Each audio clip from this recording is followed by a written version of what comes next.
Beshem Ha'af Ben Veruah HaKodes Ha-Elohim Echad. Di dalam nama Bapa dan Putra dan Roh Kudus, Allah yang Esa. Amin. Shalom. Kita masih bicara mengenai The Book of Genealogy, penggenapan Proto-Evangelium yang ke-6. Untuk sesi ke-25, bahasanya masih tentang Natal. Dan kalau dekat-dekat Natal, bulan Desember, orang-orang yang buta huruf atau buta sejarah akan selalu mengatakan Natal itu pagan, Christmas itu pagan. Nah, dan selalu ada polemik. Bolehkah merayakan Natal? Dan kita masih mempelajari bagaimana untuk menjawab tuduhan-tuduhan dan bullying musiman tiap Desember bahwa Natal itu pagan, hari raya atau hari lahir Dewa Matahari. Bagaimana kita sudah menjawabnya? Kita di dalam 5 sesi yang sebelumnya, saya rasa ini bisa menjadi model bagi kita untuk dapat memberikan jawaban-jawaban yang baik dalam kitab berapologetika. Tuduhan musiman bulan Desember yang terbaru, ini saya dapatkan dari Facebook, jadi saya screenshot saja, yang mengatakan bahwa Paus Benediktus ke-16 mengatakan penanggalan Kristen salah, perayaan Natal keliru. Di Liputan 6 juga menulis, Paus nyatakan penghitungan kelahiran Yesus keliru. Terus ada juga yang nulis, Natal bukan 25 Desember. Dan ada banyak-banyak sekali tuduhan-tuduhan yang semacam ini.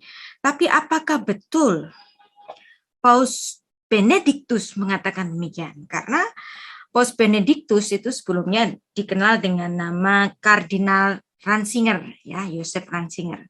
Dan Kardinal Ratzinger ini buat saya, dia adalah seorang profesor, seorang arkeolog, seorang ahli sejarah yang terkemuka, yang sangat saya hormati. Jadi nggak mungkin yang namanya Paus Benediktus atau Kardinal Ratzinger ini mengatakan yang boten-boten gitu kan. Nah, Paus Benediktus sekarang sudah menjadi Paus Emeritus dan orangnya masih hidup dan sebenarnya beliau tidak pernah mengatakan demikian.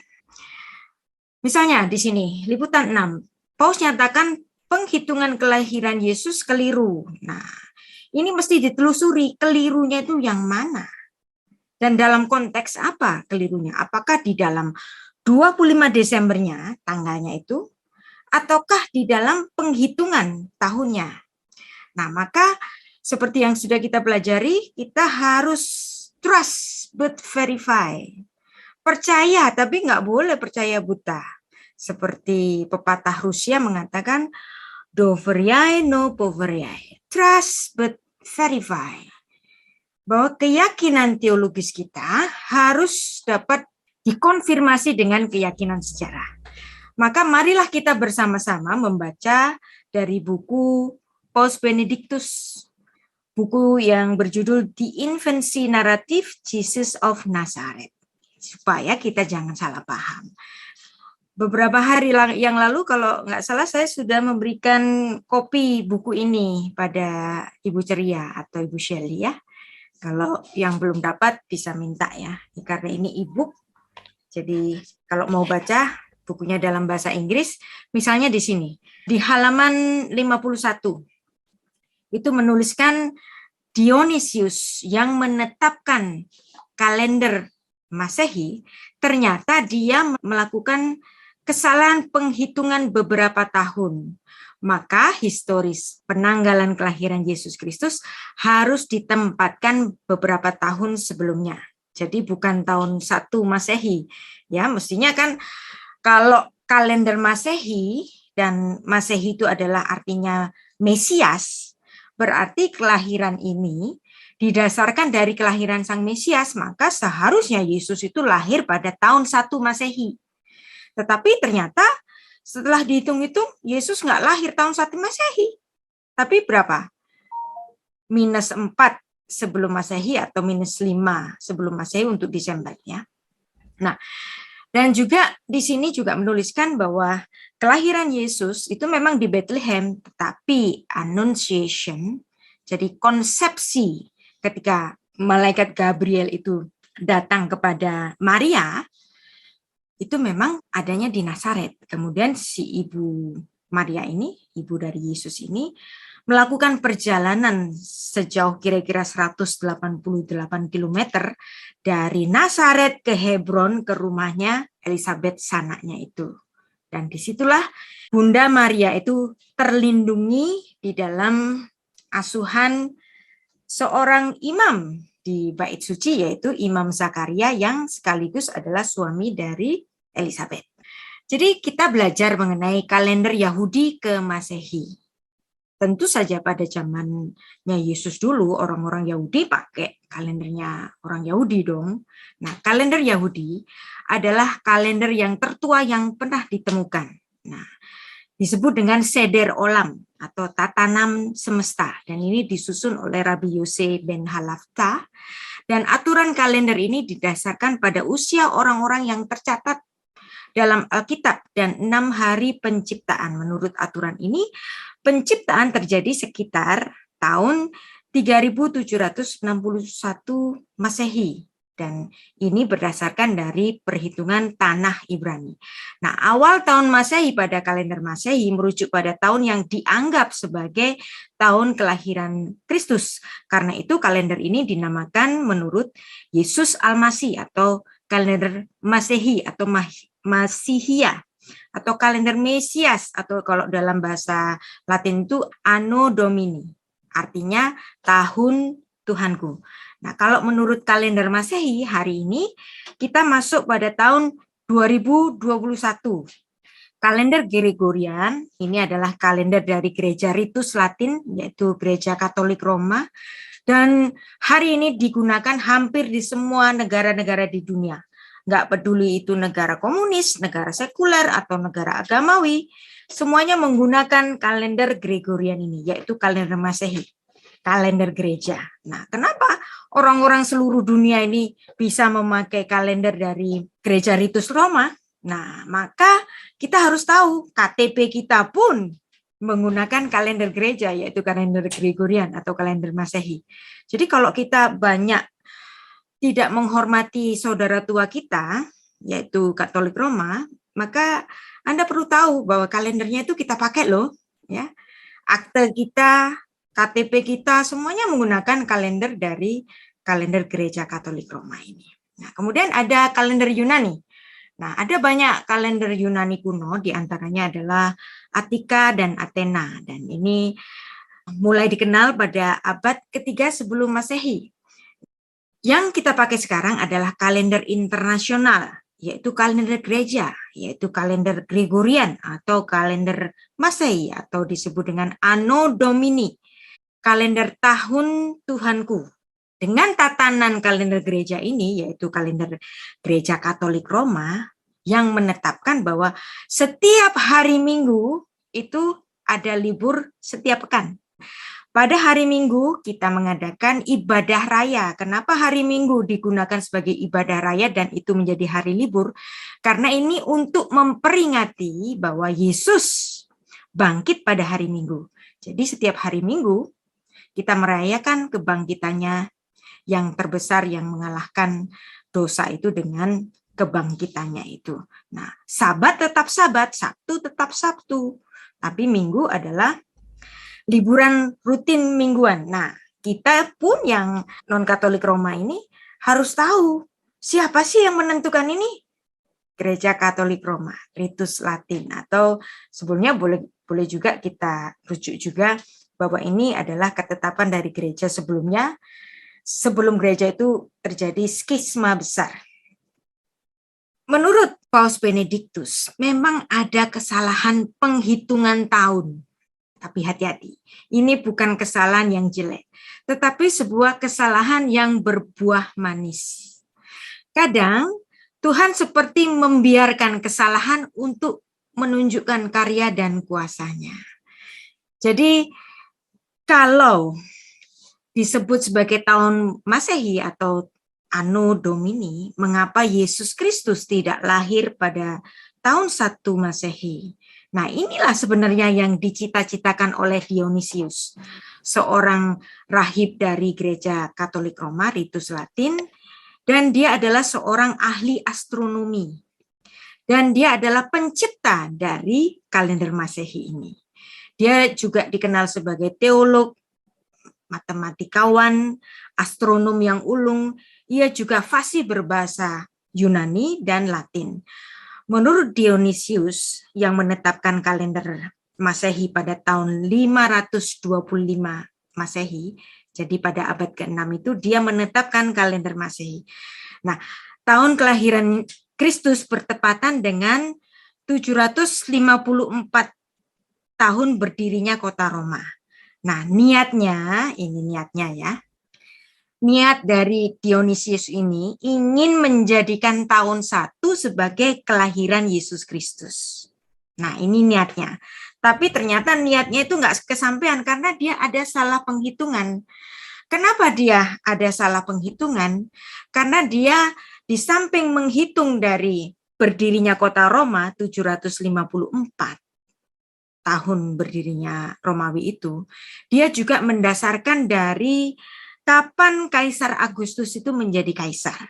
Nah, tapi dia lupa Kaisar Agustus itu nggak selamanya bernama Kaisar Agustus. Sebelumnya dia itu bernama Octavius. Nah, ketika dia bernama Octavius itu ada 4 tahun. Nah, kemudian ada satu perang besar antara Octavius ini dengan Mark Antony, suami dari Cleopatra. Nah, ketika Octavius itu menang perang dengan Mark Antony dan Mark Antony maupun Cleopatra itu tewas dalam peperangan itu, kemudian barulah Octavius itu mengganti namanya menjadi Kaisar Agustus. Nah, Dionysius itu lupa kalau Kaisar Agustus itu sebelumnya sudah memerintah 4 tahun dengan nama Octavius. Nah, artinya apa yang ditetapkan bahwa Yesus itu lahir tahun 1 harus mundur deh. Mundur berapa? Mundur 4 tahun sebelumnya. Jadi Yesus harus lahir minus 4 sebelum Masehi. Ya.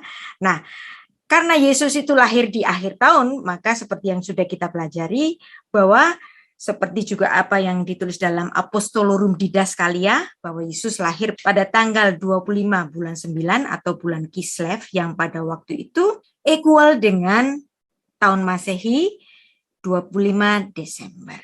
Nah, ini sudah kita pelajari. Jadi ada kesalahan perhitungan dari Dionysius. Dan ini pula dapat diselaraskan dengan apa yang ditulis oleh Josephus. Josephus ini juga seorang ahli sejarah yang dia menuliskan bahwa kematian dari Herodes yang agung, kalau diikualkan dengan kalender Gregorian atau kalender Romawi itu, dia matinya itu tahun minus 4 sebelum Masehi. Maret 4 sebelum Masehi. Maka Yesus Kristus harus lahir sebelum kematian Herodes ini, bukan? Jadi Yesus nggak mungkin lahir tahun 1. Karena apa? Karena Dionysius yang salah hitung tadi. Nggak hitung ketika Kaisar Agustus bernama Octavius. Tapi kesalahan ini memang kita semua tahu kalau itu kesalahan. Inilah yang dimaksud oleh Paus Benedictus, bahwa Dionysius salah hitung tentang tahunnya.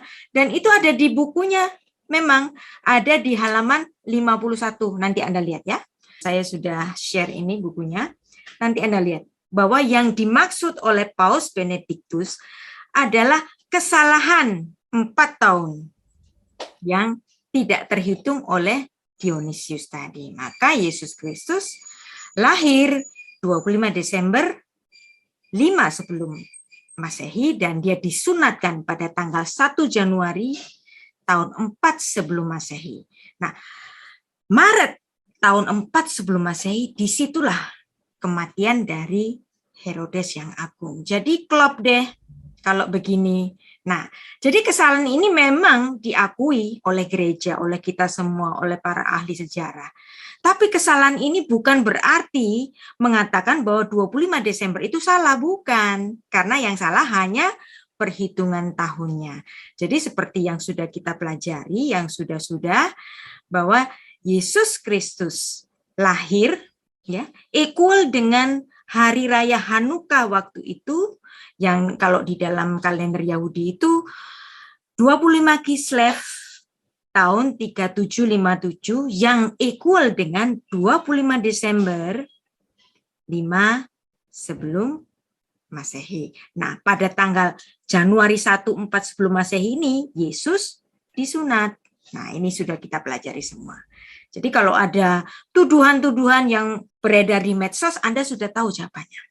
Ya memang, Paulus mengatakan ada kesalahan, tapi kesalahan itu bukan suatu kesalahan yang fatal, dan nanti akan saya ceritakan buah manisnya itu di mana. Nah, kalau kita juga mengkonfirmasi dari Apostolorum Didaskalia, bukunya itu sudah saya sharekan kepada Anda juga, dan Anda juga bisa membaca dalam situs internet secara online bahwa betul Yesus itu birthday-nya itu 25 tanggal 25 dari bulan ke-9. Bulan ke-9 dari kalender Yahudi itu adalah Kislev, dan betullah bahwa Yesus itu lahir pada 25 Kislev yang pada tanggal itu adalah tanggal dari Hanukkah, dan Hanukkah dirayakan selama 8 hari. Hari ke-8 Yesus disunat. Kemudian Yesus itu mulai pelayanan ketika dia berumur 30 tahun. Dan pelayanannya itu selama 3,5 tahun. Kenapa kok orang-orang itu memandang bahwa Yesus itu melayani di bumi selama 3,5 tahun? Karena Yesus Kristus menjalani Paskah dalam pelayanannya itu ada 4 kali Paskah. 1, 2, 3, 4. Nah ya, jadi awal pelayanan Yesus kepada Paskah yang pertama setelah pelayanannya itu, kemudian ada Paskah kedua ditulis dalam Yohanes 5 ayat 1, Paskah ketiga ditulis dalam Yohanes 6 ayat 4, Paskah keempat ditulis dalam Yohanes 12 ayat 1, yang dimana hari itu dia mengadakan perjamuan terakhir di rumah seorang eseni, di Eseni Quarter, di loteng atas atau Kenakel, dan di situ adalah Paskah yang keempat. Jadi betul-betul melalui Injil Yohanes memberitahu kepada kita bahwa Tuhan Yesus melalui 4 Paskah ini yang diperkirakan bahwa Yesus melayani di bumi selama 3,5 tahun. Nah, kalau Yesus lahir 25 Desember 5 sebelum Masehi, ya, dan pelayanannya itu dimulai umur 30 dan pelayanannya berdurasi 3,5 tahun, maka Yesus wafat, bangkit, dan naik ke surga itu pada tahun 30. Nah, Anda perhatikan, ini kan tahunnya jadi bulat kan? Kalau enggak kan tahunnya jadi 33,5. Nah, kenapa kok Tuhan nggak enak kalau 33,5 ganjil? Maka ketika Yesus itu naik ke surga, tahunnya jadi bulat deh. Tahun 30 Masehi. Nah, apa yang terjadi 40 tahun setelah ini? Nah, itu yang luar biasa. Jadi nggak ada angka ganjil. Ada sesuatu yang terjadi pada tahun 70 Masehi di Yerusalem. Jadi kalau saya melihat di sini, kesalahan dari Dionysius tadi itu membuahkan sesuatu yang manis. Kalau dia ngitungnya benar, Yesus jadi mati, bangkit, dan naik ke surga jadi tahun berapa? Tahun 33. Terus kemudian 40 setelah itu jadi tahun 73. Nggak enak. Enak bulat. Yesus naik ke surga tahun 30. Kemudian 40 tahun setelahnya ada suatu goncangan besar di Yerusalem. Enak kita ngomongnya tahun 70 Masehi. Jadi bulat-bulat. Saya merasa bahwa kesalahan dari Dionysius ini kesalahan yang berbuah manis. Atau mungkin bahkan itu kehendak Tuhan. Who knows? Jadi ketika April tahun 30 untuk kalender Romawi, dan saat itu dalam kalender Yahudi itu masuk pada bulan Nisan, disitulah Yesus disalib pada 14 Nisan, pada Erev Pesak. Nah, kemudian dia bangkit pada tanggal 18 Nisan. Dan tentu saja naik ke surga pada tahun yang sama, yaitu pada tahun 30 Masehi. Sekarang kita melihat tepat 40 tahun setelah Yesus wafat, bangkit, dan naik ke surga, yaitu tahun 30 Masehi, pada tahun 70, Jenderal Titus, Panglima Romawi, secara sistematis memasuki Yerusalem. Di sini, karena di sini ada pemberontakan besar di Yerusalem. Maka Romawi mengirimkan jenderalnya yang luar biasa, yaitu Jenderal Titus, untuk menghancurkan benteng-benteng pertahanan dan bait suci. Wow. Tetapi ia membiarkan 3 menara tegak berdiri. Dan termasuk di sini ada Kenakel, loteng atas itu, yang bangunannya itu di Esseni Quarter itu, yang nggak ikut hancur juga. Mungkin ini kehendak Tuhan. Jadi angka 40, jadi 40 tahun setelah Yesus naik ke surga, adalah dalam gematria Ibrani itu merupakan angka generasi. Nah, ini menarik. Ini menarik. Kenapa Tuhan rasa-rasanya itu berbuat demikian? Ada campur tangan ilahi. Karena pada saat Yesus tahun 30 Masehi, ketika dia diikat dan kemudian diadili di hadapan Pilatus, dan Pilatus mengatakan, aku nggak nemu kesalahan dari orang ini, ya udah dibebasin aja, kata si Pilatus. Ini ada penjahat yang lebih jahat nih, namanya Yesus Barabas. Dia aja yang dihukum. Tetapi apa? Orang-orang Yahudi itu bilang, bebaskan Barabas. Dan mengatakan pada Yesus, salibkan dia, salibkan dia. Pilatusnya nggak mau salah, nggak bisa. Orang ini nggak bersalah kok. Nah, kemudian Pilatusnya apa? Melakukan netilat yadaim. Dia berwudu, mencuci tangan. Ini adalah suatu kebiasaan orang Yahudi. Kalau dia tidak mau turut dalam kesalahan itu, dia melakukan namanya ritual netilat yadaim. Berwudu, cuci tangan dia. Dan itu dia lakukan di hadapan orang Yahudi. Nah, ketika Pilatus ini cuci tangan, orang-orang Yahudi itu berkata demikian. Dan seluruh rakyat itu menjawab, biarlah darahnya ditanggungkan atas kami dan atas anak-anak kami. Nah, Anda lihat di sini. Ditanggungkan atas kami dan anak-anak kami. Nah, kalau kami dan anak-anak kami ini bicara mengenai generasi. Angka generasi dalam gematria Ibrani itu 40 tahun. Jadi ini adalah ujaran dari sumpahnya orang Yahudi sendiri. Jadi bukan Tuhan yang mengutuk, tetapi mereka sendiri yang mengambil, biarlah darahnya ditanggungkan atas kami dan anak-anak kami. Jadi kalau Yesus itu saat itu diadili pada tahun 30 Masehi, kemudian angka generasi itu 40, kita ketemu angka berapa? Angka 70. Kayaknya nggak ada yang kebetulan deh. Apa yang terjadi pada tahun 70? Apa yang terjadi pada Yerusalem pada tahun 70? Di sebuah kota yang suci, tanah yang suci, di situ terjadi suatu bencana yang sangat besar. Dan benarlah pada generasi mereka yang dekat dengan masa peristiwa ini, ada peristiwa kejatuhan Yerusalem pada tahun 70 Masehi sesuai khotbah Yesus. Nah, khotbah Yesus dalam Matius 24 ayat 1 sampai Matius 25 ayat 46. Di sini Tuhan Yesus berkhotbah di atas Bukit Zaitun, dan di situ Tuhan Yesus menubuatkan kejatuhan Yerusalem. Dan kejatuhan Yerusalem ini tepat seperti yang Tuhan katakan.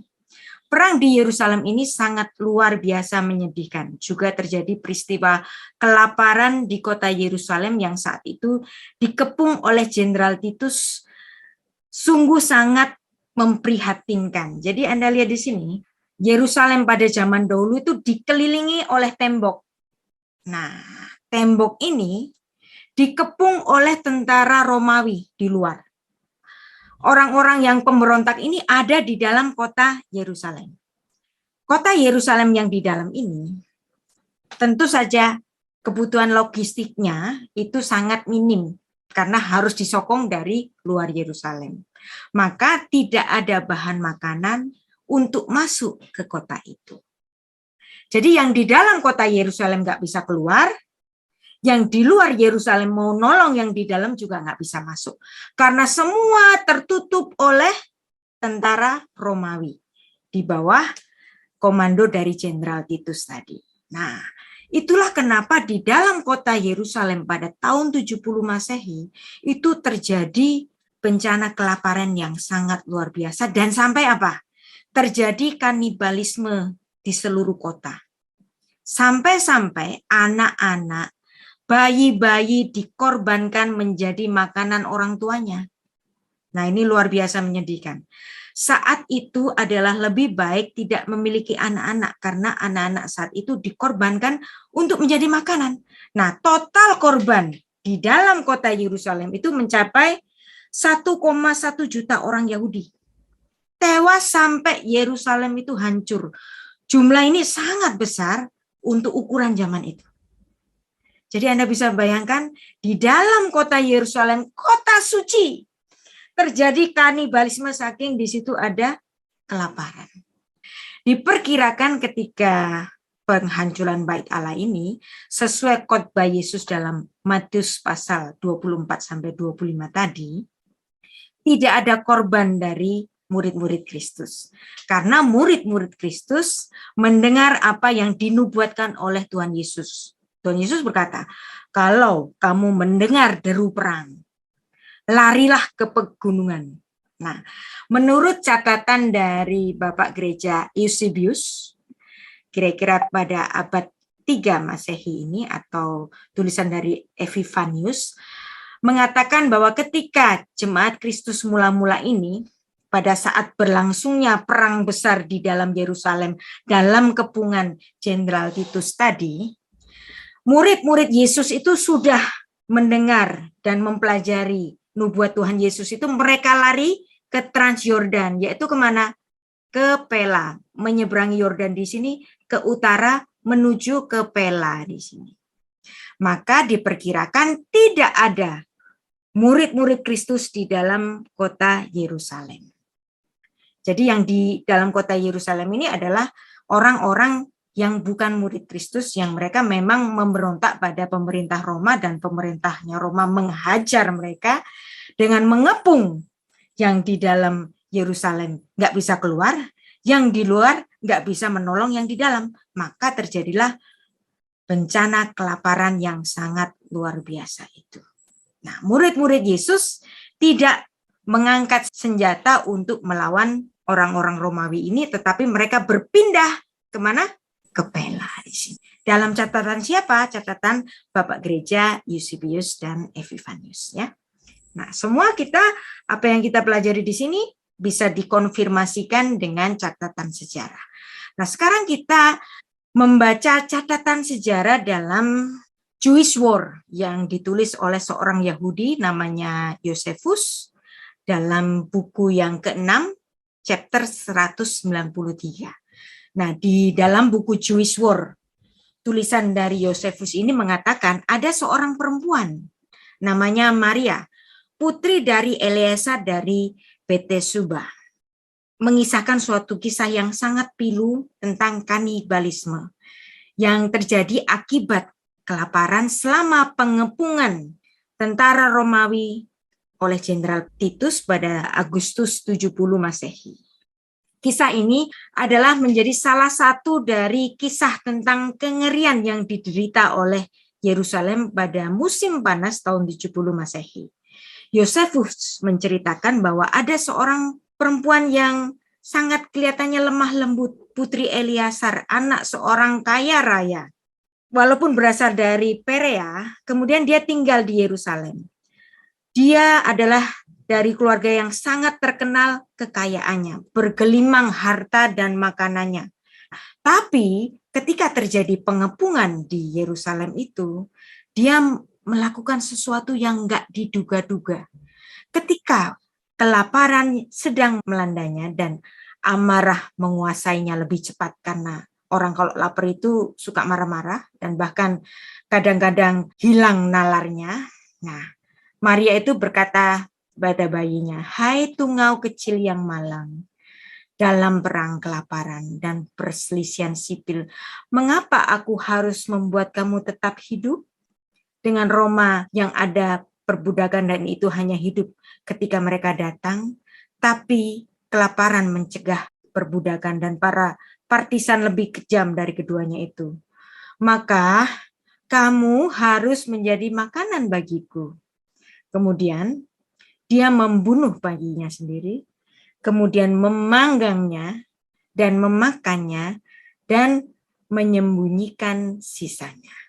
Nah, ini ada di dalam tulisan dari Josephus Jewish War pada buku yang ke-6 tadi. Setelah para pemberontak Romawi, orang-orang Yahudi ini mencium bau daging, nah mereka aneh, kok bisa sih kita lagi kelaparan, nggak ada tikus aja nggak ada untuk dimakan, tapi ini kok bau daging. Nah, kemudian para serdadu yang di dalam Yerusalem ini ngelihat, betulkah ada daging untuk dimakan? Ternyata betul. Ada daging untuk dimakan, bahkan si Maria itu menawarkan daging yang sudah dimasakkan ini kepada serdadu-serdadu itu. Dan kemudian serdadu itu tahu bahwa yang dihidangkan kepada mereka itu ternyata putranya sendiri. Dan ini adalah salah satu bentuk kengerian yang sangat luar biasa. Persis seperti yang dikatakan oleh Tuhan Yesus ketika dia memikul salibnya dan banyak sekali perempuan-perempuan itu menangisi Yesus yang oleh karena tubuhnya yang sudah didera dan berdarah-darah itu, Yesus berkata demikian kepada perempuan-perempuan, "Jangan kau menangisi aku, hai perempuan-perempuan, akan ada satu saat di mana orang berkata bahwa lebih baik perempuan itu mandul tidak punya anak. Karena kalau mandul, dia nggak ada sesuatu yang dibunuh untuk dia makan. Tetapi kalau perempuan itu punya anak, karena kelaparan yang luar biasa itu, seorang ibu bisa tega membunuh anaknya sendiri untuk menjadi makanan baginya."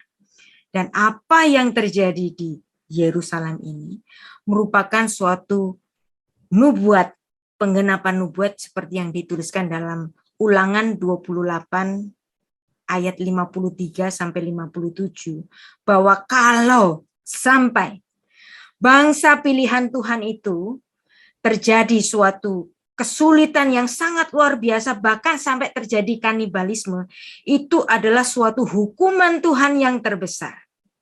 Saya baca ayat 57 supaya nggak lama-lama, nanti Anda baca ini secara lengkap di rumah.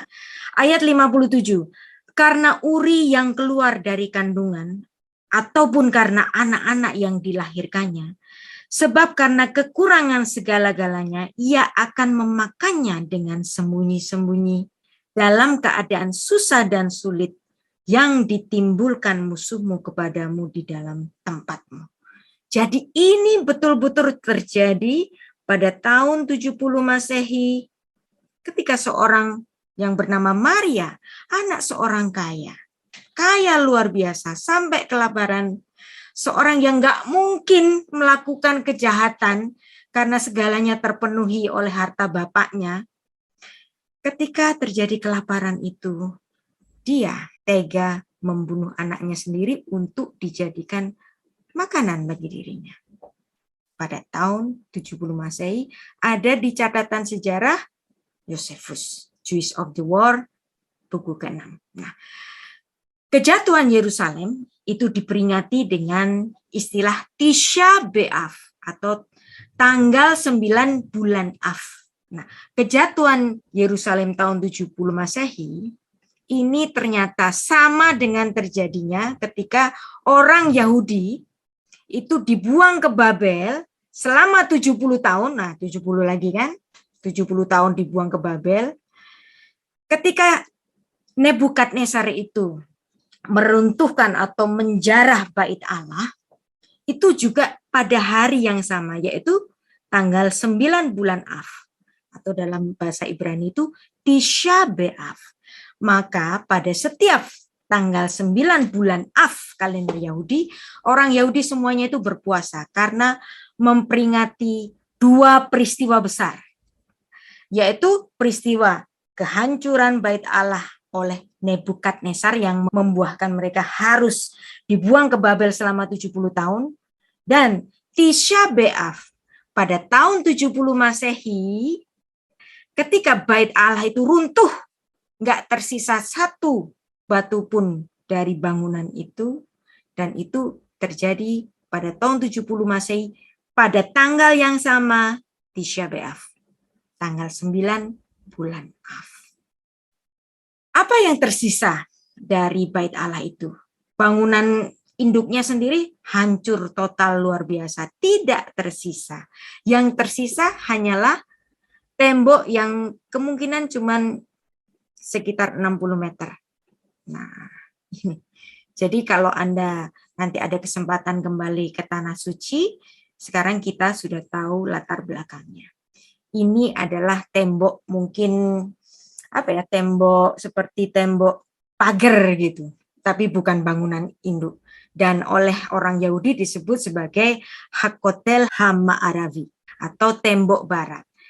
Tetapi orang Kristen menyebutnya ini tembok ratapan. Tapi jangan sekali-sekali ngomong tembok ratapan di hadapan orang Yahudi, karena ini adalah istilah bagi orang Kristen kepada orang Yahudi, dan orang Yahudi biasanya tersinggung kalau disebut sebagai tembok ratapan. Mereka menyebutnya tembok barat atau Hakotel Hama'aravi. Tembok barat ini sebelumnya panjangnya itu 485, tapi kemudian tersisa hanya 60 meter saja. Kenapa tersisanya hanya 60 meter saja? Karena waktu itu pasukan Yordania itu menghancurkan sebagian dari tembok ini dan kemudian dipertahankan dalam satu perang pada tahun 49. Tembok ratapan adalah istilah dari orang Kristen dan ini tidak digunakan oleh orang Yahudi. Orang Yahudi nyebutnya tembok barat. Nah, untuk menghormati orang Yahudi, saya harap Anda juga jangan pakai tembok ratapan ya. Anda menyebutnya tembok barat, Western Wall atau Hakotel Hama'aravi. Jadi inilah yang terjadi pada Tisha B'Av. Mereka nggak punya lagi bait Allah. Yang tersisa hanyalah tembok yang hari ini sekitar 60 meter saja. Dan sampai saat ini, ya kenapa orang Kristen itu menyebutnya sebagai tembok ratapan? Karena memang sampai saat ini ketika ada di tembok itu, orang Yahudi itu meratap, kapan Tuhan kami diperbolehkan untuk membangun kembali bait Allah. Tetapi Anda bisa bayangkan kalau bait Allah itu dibangun kembali bisa jadi perang dunia, karena bait Allah itu kalau dibangun harus meruntuhkan Masjidil Aqsa. Nah, kalau itu runtuh bisa perang dunia deh. Ini adalah sekelumit kisah dari tembok barat. Nah, saya pernah menulis sebuah buletin ketika saya studi dahulu, dan nanti kalau Anda ada waktu, Anda bisa screenshot ini, kira-kira bacanya apa gitu. Oke, nah jadi kita betul-betul apa yang kita pelajari adalah suatu keyakinan teologis yang dikonfirmasi dengan keyakinan historis. Bahwa Natal Desember itu ternyata equal dengan Hanukkah yang jatuh pada bulan Kislev. Dan kalau Anda ke Haifa hari ini, nah itu sudah dipasang kembali nih pohon Natal yang besar di bundaran Ben Gurion, dan juga ada Hanukkah. Ini menunjukkan bahwa Natal Desember dan Hanukkah Kislev itu memang betul-betul suatu perayaan yang berhubungan. Dan ini dari tahun ke tahun selalu dipasang di Ben Gurion Boulevard di Haifa, Israel. Dan di sini ada kuil yang bagus sekali. Ini namanya kuil Bahai. Jadi agama Bahai. Ternyata pemerintah Israel itu adalah pemerintah yang sangat moderat karena agama Bahai juga dibiarkan berkembang di sana. Bukan hanya agama Yahudi, bukan hanya Islam dan Kristen, tetapi juga agama Bahai. Di Indonesia ada beberapa pengikut Bahai, saya juga punya tetangga dekat sekali dengan rumah saya, juga pengikut dari agama Bahai. Jadi dokumen 25 Kislev menjadi hari kelahiran Kristus ada di dalam Apostolorum Didaskalia Koptik yang ada di tahun 189 Masehi. Ya, mana buku saya? Ya. Ini.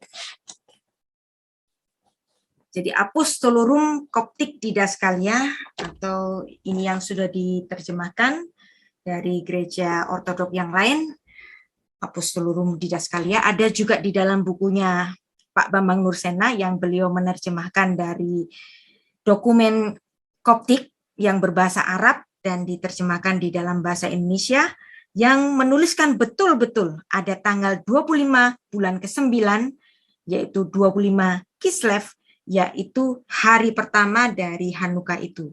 Jadi, menurut catatan sejarah gereja mula-mula, Apostolorum Didaskalia tahun 189 Masehi, jadi kelahiran Yesus itu bukan dimulai pada abad keempat setelah konsili Nikea, bukan ya. Tetapi sejak ditulis dalam dokumen gereja Apostolorum Didaskalia, sudah menuliskan bahwa Yesus lahir 25 Kislev. Anda juga bisa melihat di internet di sini, Anda betul-betul melihat ada tanggal 25 bulan ke-9 kalender Yahudi, yaitu bulan Kislev. Dan ini konversinya. Kalau ini adalah bukti primernya, ya, bukti primer, apa yang ditulis dalam dokumen gereja Koptik Didaskalia ini adalah bukti primer.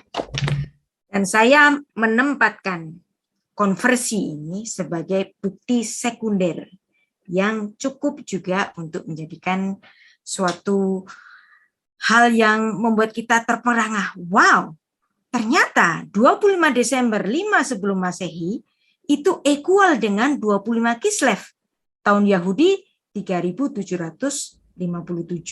Kenapa ini saya ulang-ulang? Supaya Anda betul-betul mengerti. Dan pada setiap Hanukkah, Hanukkah adalah hari raya lampu atau hari raya cahaya. Ada lampu khusus yang berbeda dengan menorah biasa. Karena di menorah lampu khusus Hanukkah ini ada 9 lampu. 4 di kanan, 4 di kiri, di sini di tengah ada samas. Kalau menorah biasa itu 3 di kanan, 3 di kiri, kemudian samasnya 1. Jadi ada 7 lampu. Kalau ini ada 9 lampu. Nah, yang 9 lampu ini adalah lampu khusus untuk Hanukkah, yaitu hari raya lampu. Kenapa setiap Natal ada pohon terang?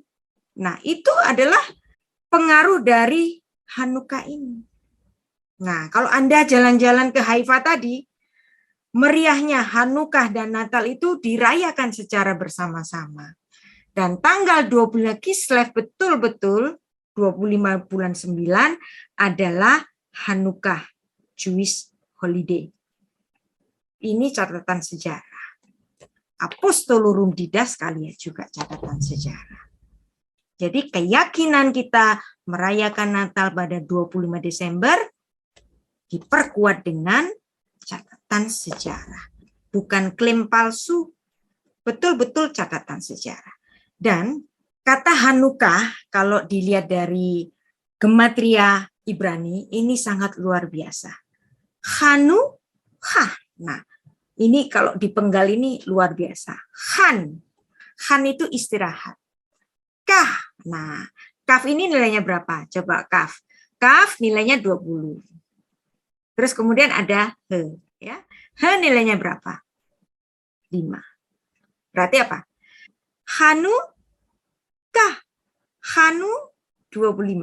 Nah, ini kalau diartikan dalam bahasa Ibrani kayak demikian. Hanu, kalian beristirahatlah. Istirahat pada tanggal berapa? Istirahat pada tanggal 25. Itulah sebabnya tanggal 25 bulan Kislev dijadikan hari libur di dalam orang-orang Yahudi karena mereka harus beristirahat pada tanggal 25. Yesus, Allah yang inkarnasi, melepaskan kutuk dari dosa, membuat kita istirahat dari dosa pada tanggal 25. Beristirahatlah pada tanggal 25. Nah, apa sih Hanukah? Nah, Hanukah adalah suatu peristiwa besar perang yang dimenangkan oleh Yudas Makabe. Yudas ini bahasa Yunani, bahasa Ibraninya itu Yehuda.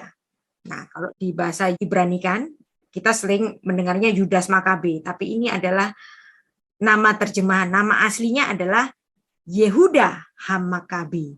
Yehuda adalah namanya, Hamakabi adalah gelarnya. Nah, Makabe ini artinya Mi Chamocha Ba'elim Adonai. Diambil dari Keluaran 15 ayat 11. Kalau Anda sering mendengar lagu-lagu Yahudi, Mi Chamocha Ba'elim Adonai. Jadi, Mi Chamocha Ba'elim Adonai. Ini disingkat menjadi Makabi. Nah, itulah kenapa Yehuda ini disebut Yehuda Hamakabi.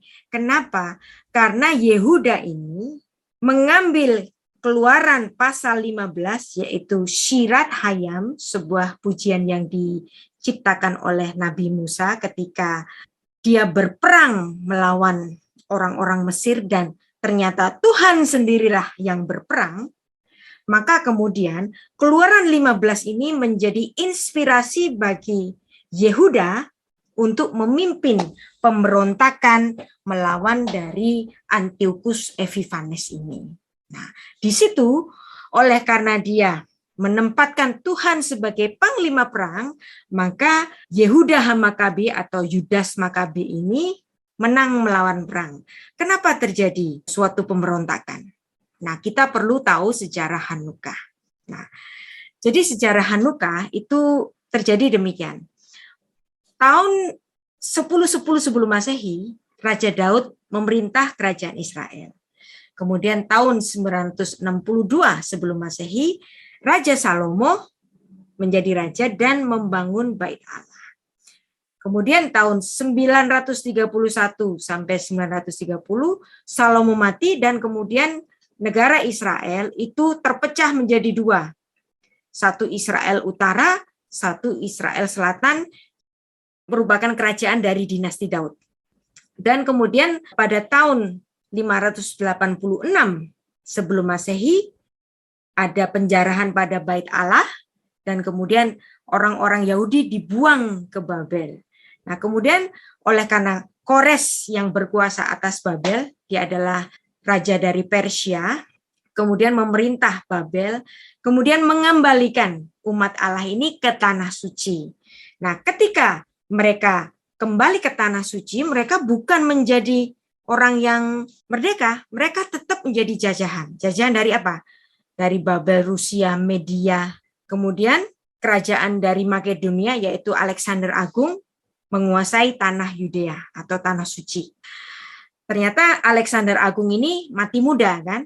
Nah, di situ ada jenderal-jenderalnya yang menguasai Yudea ini kemudian menjadi raja atas Yudea. Nah, pada saat itu keturunan dari jenderalnya Alexander Agung itu yaitu Raja Antiochus Epiphanes itu melakukan penghinaan yang sangat luar biasa kepada Bait Allah. Karena dia mengotori Bait Allah dengan mempersembahkan babi. Nah, babi kan binatang haram. Nah, itu dipersembahkan di Bait Allah. Ini menimbulkan kemarahan orang Yahudi, maka terjadi pemberontakan dari orang-orang Makabe yang diketuai oleh Yudas Makabe tadi. Nah, kita tahu Makabe tadi artinya apa? Mi hamoha ba'elim Adonai.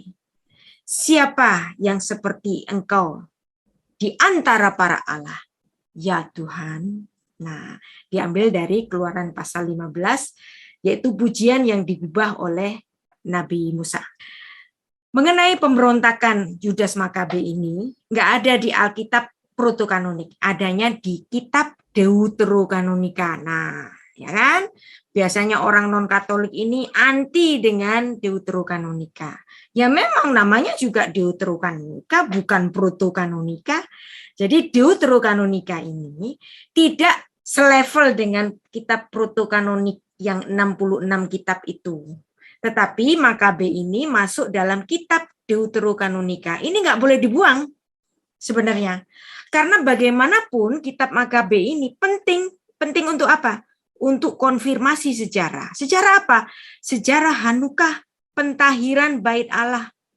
Dan ini menjadi dasar dari penulisan Yohanes 10 ayat 22.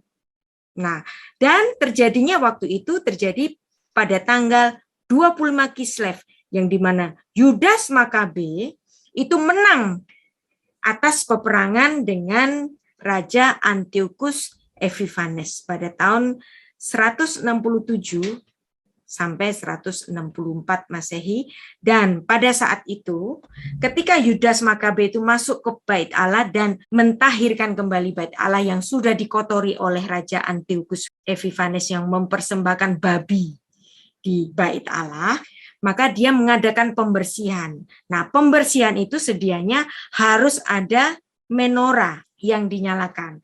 Nah, karena waktu itu menorah ini minyak itu carinya susah karena dalam masa perang, maka kemudian di menorah itu yang sedianya bisa hanya menyala hanya 1 hari saja, ternyata menorah ini bisa menyala seterus-terusnya sampai 8 hari, sampai Yudas Makabe itu betul-betul membersihkan Bait Allah itu dari kekotoran-kekotoran yang dilakukan oleh Raja Antiochus Epiphanes. Nah, dari sini Anda akan tahu kenapa sih orang Yahudi itu kan di Imamat pasal 11 rentetan makanan haram itu kan banyak. Bukan hanya babi, termasuk unta, termasuk kelinci, termasuk udang, belut, dan macam-macam. Tapi kenapa orang Yahudi itu bencinya kok cuma sama babi? Kenapa bencinya cuma sama babi? Dan ini juga diserap oleh saudara kita orang Muslim. Padahal makanan haram itu banyak kok. Kenapa mereka bencinya cuma sama babi sih? Dan bahkan teman Muslim cuma taunya babi, gitu kan? Kenapa? Ini ada sejarahnya. Sejarahnya di mana? Sejarah di Hanukkah tadi. Kenapa mereka benci dengan babi? Karena babi pernah dipersembahkan oleh Raja Antiochus Epiphanes, dipersembahkan di Bait Allah, dan itu mengotori Bait Allah, maka orang Yahudi kalau lihat babi, itu bencinya luar biasa. Nah, jadi ini ada latar belakang historisnya. Binatang haram banyak kok, tapi yang dibenci kok cuma babi sih? Aneh, gitu kan?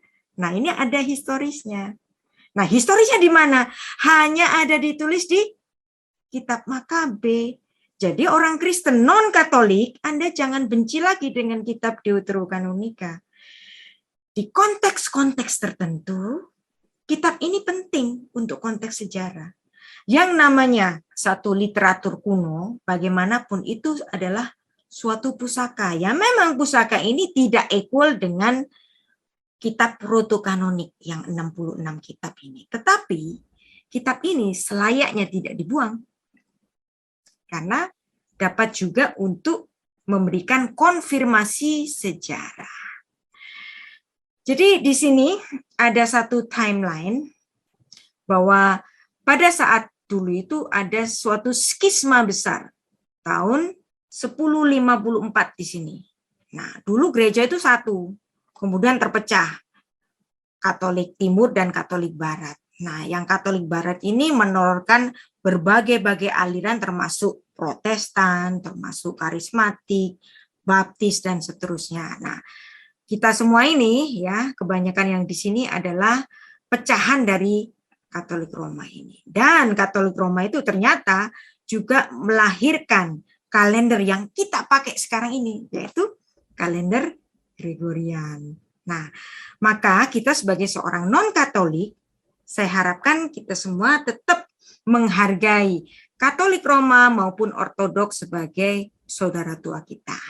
Walaupun mereka berbeda dan kita berbeda dengan mereka, mereka berbeda dengan kita, tapi sebenarnya kita memiliki satu iman yang sama, yaitu iman kepada Yesus Kristus. Dan saya ulang lagi, kalender Gregorian adalah satu kalender yang ditetapkan atau disempurnakan kembali pada masa Paus Gregorius ke-13 pada tahun 1582 supaya hitungannya itu lebih sempurna. Nah, ada di satu waktu di tahun 1582 ini karena ada penyempurnaan tanggal 1, 2, 3, 4 itu nanti loncat ke tanggal 15. Nah, jadi kalender Anno Domini Masehi ini menjadi suatu perbedaan karena kalau Anda pakai kalender Romawi yang Gregorian merayakan Natal 25 Desember. Maka yang ortodok karena dia nggak menerima penyempurnaan pada tahun 1582 ini, kan di sini ada perbedaan sekitar 11-12 hari kan? Maka kemudian orang ortodok itu memperingati Natal pada tanggal 6 atau 7 Januari. Kenapa? Karena mereka tidak mau menerima gap yang di sini. Di mana tanggal 4 langsung loncat ke tanggal 15. Jadi kalau orang-orang ortodok itu merayakan Natal pada 6 Januari atau 7 Januari, bergeser ke 7 Januari, itu sebenarnya mereka juga merayakan tanggal 25 Desember sebenarnya. Mereka menggunakan kalender Julian. Nah, kalau kalender Gregorian ada selisih di sini yang loncat ini mereka nggak terima yang ortodok tadi. Itulah kenapa yang ortodok merayakan Natal sekitar tanggal 6 atau tanggal 7 atau mungkin bisa satu saat akan berubah menjadi tanggal 8 Januari. Nah, ini semuanya itu sebenarnya berpijak pada tanggal 25 Kislev, yaitu Hanukkah. Jadi kita ada belajar banyak tentang kalender. Ada banyak orang-orang Kristen yang kurang menghormati pada Gereja Katolik Roma, padahal kalendernya dipakai di KTP, di akte kelahiran, di paspor, semuanya menggunakan kalender Gregorian yang disusun oleh Gereja Katolik Roma. Nah, kenapa kok bisa seluruh dunia ini menggunakan kalender Gereja Katolik Roma? Saya rasa kalau ini bukan kehendak Tuhan, ini nggak mungkin terjadi. Ada campur tangan Tuhan, bahwa orang-orang seluruh dunia ini menggunakan kalender Masehi atau kalender Mesias atau kalender Anno Domini, kalender tahun Tuhanku. Nah, ini saya ngambil lucu-lucuan, ada KTP dari orang yang bernama Tuhan.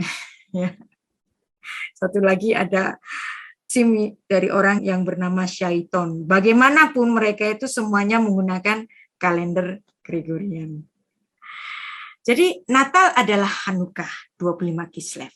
Jadi seperti Profesor Eli katakan, Jewish and Christian histories are connected even when they are trying not to be. Nah, kenapa? Karena ada perpecahan pada Konsili Jamnia pada tahun 95 Masehi itu perpecahan antara Yahudi dan Kristen.